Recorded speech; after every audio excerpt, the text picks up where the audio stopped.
O programa Alcance está de volta. Neste bloco é o povo quem faz as perguntas.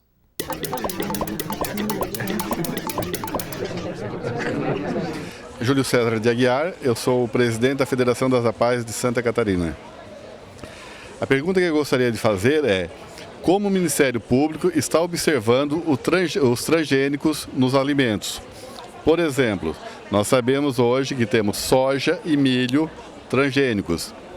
Esses alimentos, quando são colocados, por exemplo, numa farinha de milho, ele vem com uma sinalização dizendo que foi feito com produto transgênico. E os animais?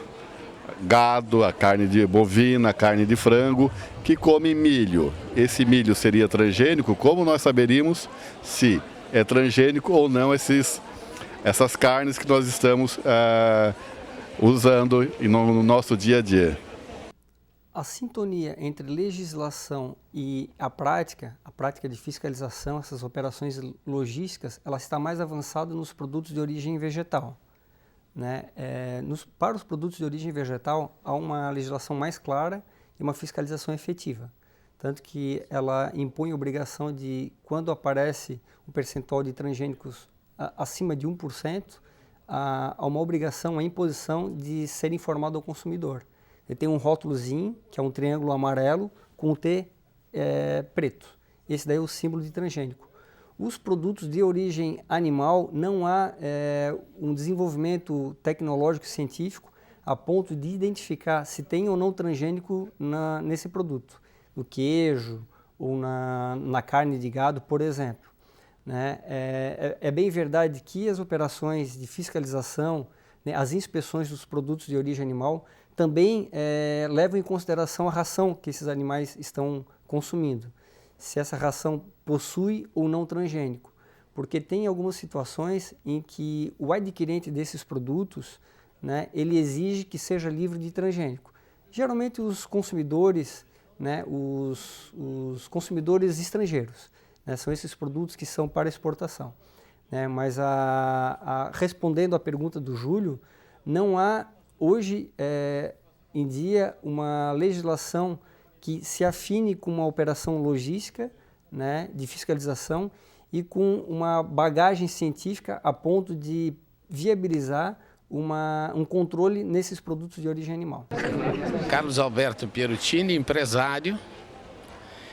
E a respeito do produto, quando se compra em supermercado, nem sempre nós, consumidores, nos atentamos quanto ao invólucro onde consta a validade do produto.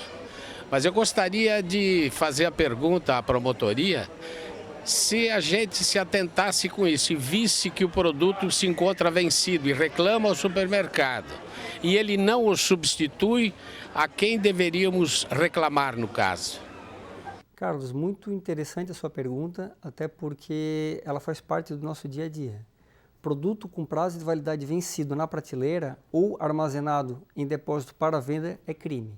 A legislação pune com uma pena de detenção de 2 a 5 anos ou multa aquele comerciante que, repito, comercializa com prazo de validade vencido.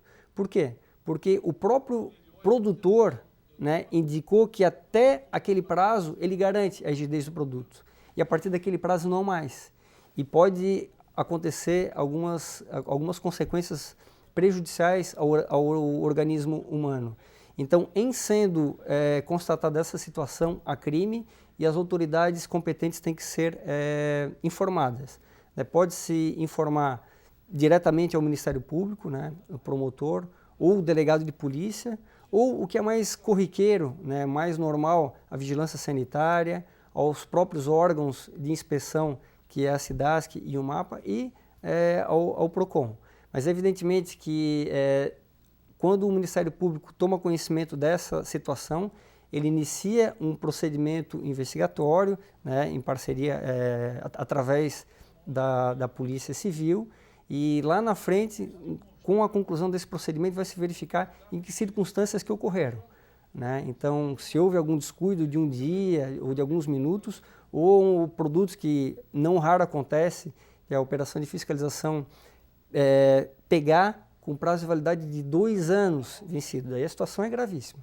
Daí não tem desculpa. Quer dizer, não é só trocar a embalagem e pedir desculpa, ele já cometeu o crime. Já cometeu o crime. O crime é formal, ele não precisa nem de uma comprovação de um laudo que demonstra que ele de verdade era impróprio ao consumo. A própria lei diz que é impróprio ao consumo. Tá? A Lei 837 e o Código de Defesa do Consumidor.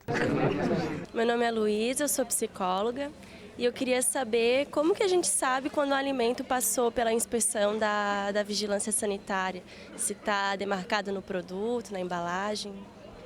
Quem inspeciona são os órgãos da agricultura que fazem inspeção na produção, que é a SIDASC e o Ministério da Agricultura, o MAPA. Né? A vigilância sanitária ela se ocupa do comércio, enquanto esses dois órgãos se ocupam da produção. Né? Então, a inspeção a gente pode traduzir como sendo uma fiscalização prévia, ela tem um caráter preventivo. Esses dois órgãos, MAPA e SIDASC, vão na indústria, né, que é o frigorífico, ou um abatedouro, ou uma indústria assim, entreposto, e verificam se aquela produção está sendo realizada de acordo com as normas legais, né, justamente para que seja garantida a sanidade desse produto e a saúde do consumidor. E no comércio, a vigilância sanitária exerce a fiscalização. Ela vai nos estabelecimentos e faz uma aferição se, por exemplo, o produto está com prazo de validade vencido, se ele está bem acondicionado, né? Se a temperatura daquele produto que exige uma refrigeração está de acordo com o que impõe a legislação, se tem alguma impropriedade no rótulo, né? Se há algum produto cujas características demonstram que ele está já deteriorado, enfim, ela faz uma fiscalização e não uma inspeção. Não é necessário expor algum documento, este estabelecimento foi fiscalizado no dia tal pela vigilância sanitária, então não tem esse tipo de obrigatoriedade, ou existe? Não. Essas fiscalizações elas se dão em caráter ordinário, a vigilância faz, sei lá, uma espécie de sorteio dos estabelecimentos comerciais, assim como nós fazemos sorteio dos estabelecimentos que vão ser fiscalizados por conta do programa, né, do POA, ou ela age por denúncia, assim como nós também agimos por denúncia. Se há a notícia de algum produto deteriorado ou algum estabelecimento que está agindo em desacordo, essas informações chegam ao Ministério Público e a gente deflagra, junto com os nossos parceiros, essas operações de fiscalização. Ok.